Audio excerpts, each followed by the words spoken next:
want something, go get it. Period. Yeah, so I think it's still very early stages. People are still getting used to what is this digital asset? How do we even think about it? Right now, it's seen as, in some sense, a new commercial revenue stream.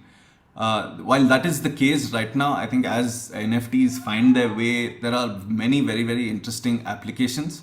I would say it helps bring fans much closer to the action, and there's a lot to be done to enable that, but to also maintain the balance and the governance balance that intermediaries also bring.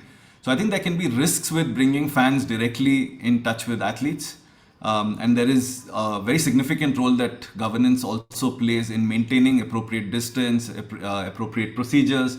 So NFTs have to be used with care and responsibility because you're actually disintermediating the governor. So I think the really interesting things will be, as you get fan and athlete closer together, can NFTs be embedded with some of the sort of the governance principles and values? To me, that is a very interesting exploration that is going to come up. Right now, we're still dealing with very nascent issues, the IP issues that come up. Do I need the permission of the person whose NFT, whose photograph is embedded, the personality rights, publicity rights? So legally, we're still dealing with very basic issues, how it's going to be taxed, various different things.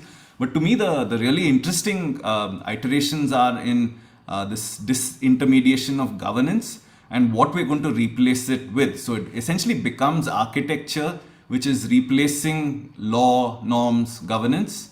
And to me, there's some fascinating things that are going to happen in terms of fan-driven sports decision-making. And right now, NFTs have been converted into fan tokens, and eventually fan tokens could be converted into sort of distributed organizations which are actually governing sport themselves. So you could see a world 10, 15 years from now where there are no federations. People just organize themselves, organize events, and are in control of the events that they are watching. So there's fascinating, I think, futures for technologies like this. It's really very much at the intersection of my interests, which are in technology, sports, governance, and systems. So I'm actually quite eagerly looking forward to how this all plays out. Still educating myself. I can't say I'm an expert in this. And for that matter, I'm not sure anyone can.